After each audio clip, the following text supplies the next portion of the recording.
Bon mercredi les pirates, j'espère que vous allez bien parce que moi ça va bien. C'est jour de sortie de formation aujourd'hui, on va se régaler.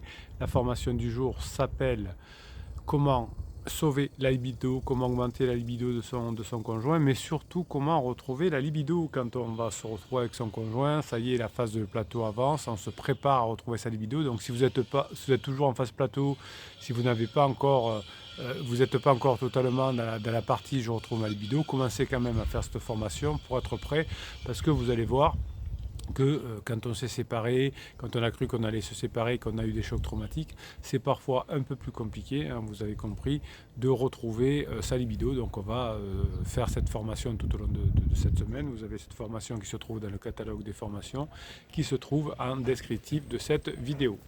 Alors effectivement, vous avez, en plus on vous a dit qu'on vous aimait plus, que vous avez été nul, on vous a blâmé, etc. Et vous pouvez avoir effectivement du mal ensuite à remontrer que vous êtes l'homme idéal ou la femme idéale dans votre couple. Et pourtant, vous allez devoir le faire pour améliorer cette relation de couple, puisque si vous avez une relation de couple sans libido, ce n'est pas une relation de couple, c'est une relation, comment dirais-je, de coloc, c'est une relation d'amis, mais ce qui fait la différence entre les amis et les colocs, c'est une vraie libido. Pendant toute la phase de sécurisation, vous avez diminué votre libido, hein, vous avez bien compris ça, vous n'avez pas fait ce qu'il faut, vous étiez que dans la sécurisation, et tout ça a fait que petit à petit, vous vous êtes senti mal, et vous aviez de la difficulté à faire l'amour. Alors, avec la rétrospective, des fois vous me dites en coaching, mais si vous savez Bruno, nous on a souvent fait l'amour, on a continué à toujours faire l'amour et c'était un de nos points forts.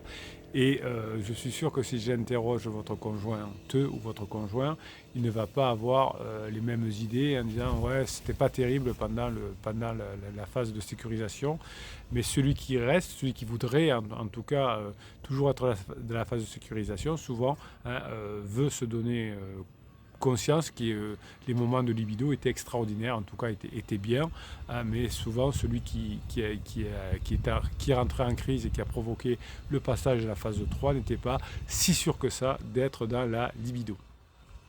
Donc effectivement, dans les périodes de la vie, les besoins sexuels et le niveau de désir vont bouger, vont être différents de l'un à l'autre. Lorsqu'il s'agit de sexe comme lorsqu'il s'agit de gourmandise ou autre, tout le monde ne ressent pas la même chose au même moment. Pendant la lune de miel, évidemment, on n'a pas de difficulté puisque c'est fait pour pouvoir refaire des bébés, donc on a tellement d'hormones qu'on est toujours dans la libido, et votre conjoint vous a comparé à un moment donné entre votre libido qui était sécuritaire et les papillons dans le ventre de la libido avec la phase de lune de miel, et donc on n'a pas pu lutter. Ce que l'on travaille ici, c'est que évidemment votre conjoint va finir par s'éloigner de son pansement, qu'il y aura de moins en moins de libido vis-à-vis du pansement puisqu'il y aura de l'évitement. Donc il faut que ce soit vous qui soyez à nouveau le réceptacle de la libido. Sur le groupe Facebook, que vous avez d'ailleurs en descriptif de cette vidéo sous le catalogue des formations, vous avez souvent des exemples où vous dites ben, mon conjoint a eu un, deux ou trois pansements. C'est-à-dire qu'à la fin du premier pansement, vous n'avez pas créé assez de libido pour votre conjoint qui a retrouvé un deuxième pansement, un troisième. Donc à partir de maintenant, vous allez vous préparer sur cette formation libido pour que votre conjoint reflèche sa libido vers lui et pas vers quelqu'un d'autre. Donc finalement, on peut être intime avec quelqu'un sans relation sexuelle, mais ce ne sera pas un vrai couple. Hein, donc ce sera de l'amitié par exemple. Donc cette libido que vous allez reconstituer chez vous et donner du désir à votre conjoint, vous avez une formation totale sur comment retrouver le désir chez son conjoint.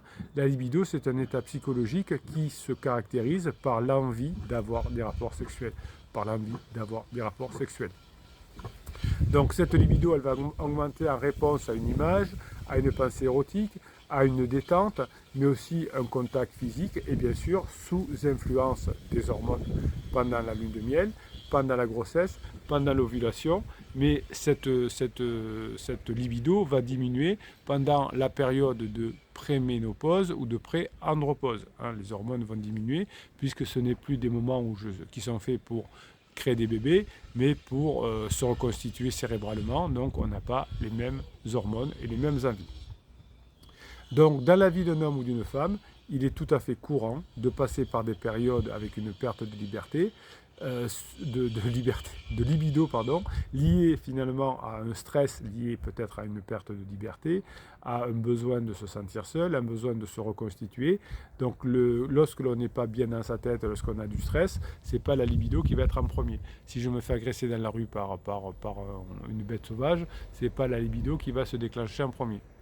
Si je suis en relation avec quelqu'un, que ça se passe bien, que je suis détendu après une bonne journée de massage, de détente, etc., là j'aurai une libido qui va être beaucoup plus forte. Donc quand vous allez retrouver votre conjoint, vous allez reprendre l'habitude d'avoir des périodes de préparation de la libido de votre conjoint et de la vôtre, puisque vous ne serez plus en lune de miel. Alors au tout début de la phase de retrouvailles, oui, il y a une forme de lune de miel, hein, vous verrez, comme il y a eu souvent une forme de lune de miel à la fin de votre relation. Vous disiez, je n'ai pas compris, un mois avant, ou 15 jours avant, ou même 2 jours avant, on refaisait l'amour, et puis après, la bombe est tombée. C'est souvent qu'il y a des lunes de miel comme ça, qui sont en début de retrouvailles ou en fin de relation, puisque ce sont des rebonds, vous avez compris. Donc au moment des retrouvailles, vous avez un rebond de libido, comme vous avez eu parfois un rebond de libido à la fin de votre relation. Ça vous parle tout ça. Donc votre libido, vous allez maintenant la travailler. Hein, donc quand il y a des facteurs externes comme le stress, l'anxiété, la dépression, le postpartum et certaines maladies, la libido diminue. Donc vous allez créer à partir de maintenant en vous, grâce à la neurohypnose notamment, la neurohypnose est des fichiers que je vous mets dans chacune des formations, c'est de la musique, c'est des ondes binaurales qui calment votre cerveau et des messages subliminaux. Dans la formation sur la libido, les messages subliminaux sont liés à la libido pour que vous retrouviez plus facilement votre libido. Donc plus vous aurez de détente, moins vous aurez de stress, plus vous aurez une libido. C'est très rare d'être stressé à son travail et d'avoir une libido, si ce n'est une libido de compensation, comme on dit, pour créer sa dopamine.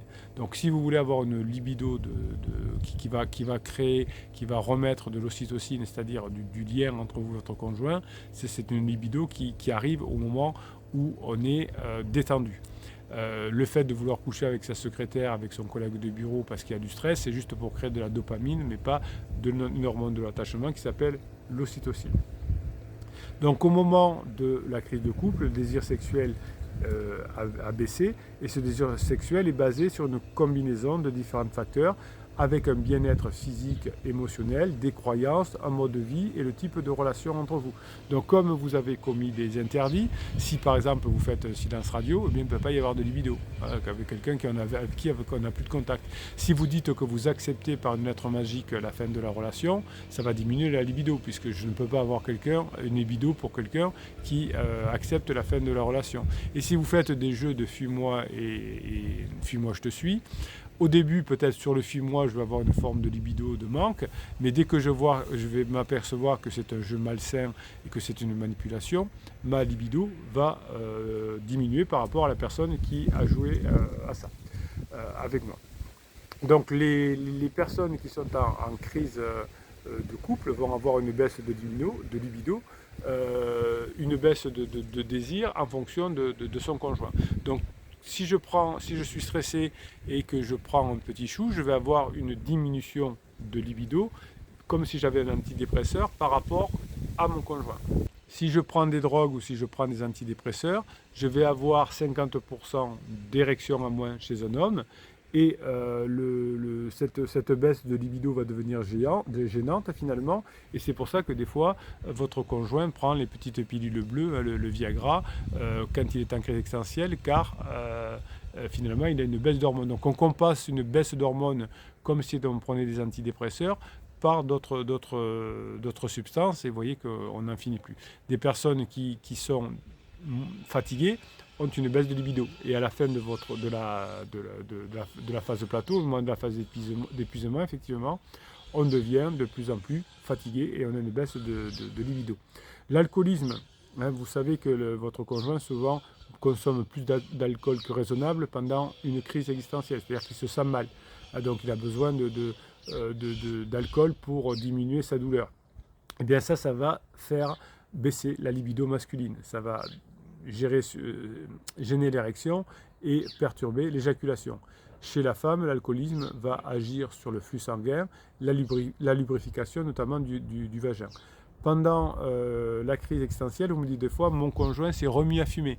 Il avait arrêté depuis 5 ans, 10 ans, 15 ans, il s'est remis à fumer. Eh bien, la cigarette va présenter des substances également qui vont réduire le flux sanguin et entraîner cette baisse de désir sexuel et donc de la libido chez l'homme et chez la femme. Évidemment, la fatigue et l'épuisement physique qui va entraîner cette perte de libido pendant un moment. Donc vous avez récupéré votre conjoint, vous êtes très proche de votre conjoint, mais vous dites on n'arrive toujours pas à avoir de désir, on n'arrive toujours pas à avoir du plaisir ensemble. Eh bien, au début de la crise, pendant la phase d'alarme, il y a beaucoup d'adrénaline, il y a beaucoup d'hormones, de testostérone, etc. Donc vous arrivez à avoir des rapports avec votre conjoint et parfois votre conjoint vous dit oui mais attention, hein, c'est que sexuel, natarien, c'est fini, c'est mort entre nous. Donc ça c'est souvent encore qu'on est au début de la phase plateau ou de la phase d'alarme. Et dans la phase d'épuisement, il n'y a plus de libido, c'est pour ça que ça vous inquiète en disant il ne se passe plus rien entre nous, c'est tout à fait normal. Et l'épuisement physique de la fin de la crise existentielle va entraîner finalement une baisse de la libido, comme vous avez une baisse de la libido quand votre conjoint a eu des enfants, hein, et des enfants en bas âge. Donc on est dans l'épuisement, on s'occupe beaucoup des enfants et on a moins de libido. Donc tout ça va être lié à des causes hormonales. Je vous expliquais tout à l'heure la préménopause, mais aussi la grossesse et l'allaitement, hein, qui diminuent le taux de libido, et évidemment les facteurs psychologiques. Donc vous voyez que face à des événements de la vie, comme le moment de la crise existentielle, le moment de la phase 3 du couple, eh bien on a des libidos changeantes. Et effectivement, vous êtes en manque et vous avez besoin de vous rapprocher de votre conjoint et d'avoir cette libido qui va progresser, mais les facteurs psychologiques vont vous éloigner. Donc plus vous allez créer de périodes agréables avec votre conjoint, moins il va y avoir de stress, plus il va y avoir de libido. Le stress intense au travail, dans la vie personnelle, le changement de corps au moment de la préménopause, de la préandropause, donc qui donne une image négative de nous-mêmes, la faible estime de moi, je fais que des bêtises, je m'aperçois que je fais souffrir mes enfants, avec pansement ça ne marche pas, tout ça, ça fait diminuer la libido, et les expériences passées négatives où vous pensez avoir été bon ou être bonne, mais votre conjoint pense autrement puisque vous savez que pendant la phase 3 du couple, on a une humeur dégradée et donc on pense souvent à ce qui n'était pas bien. Donc vous avez en tête, vous me dites en coaching, non mais sexuellement c'était bien entre nous, et comme votre conjoint a plutôt une humeur maussade liée à des problèmes hormonaux, lui se souvient des moments où c'était pas terrible, ou peut-être vous l'avez un peu forcé, ou vous avez joui trop tôt, ou vous n'avez pas donné de plaisir, etc. Donc vous vous souvenez des bons moments et votre conjoint se souvient des mauvais moments. Donc les problèmes de couple évidemment vont diminuer cette libido, puisque vous allez diminuer par votre comportement, sans le faire exprès quand vous êtes un bébé pirate, vous allez diminuer la proximité émotionnelle, et cette proximité émotionnelle est essentielle à l'intimité sexuelle. Donc dans la formation que je vous sors aujourd'hui, vous allez apprendre à rétablir la proximité émotionnelle qui est essentielle à l'intimité sexuelle. Si vous arrivez à faire tout ça, vous allez pouvoir vous améliorer.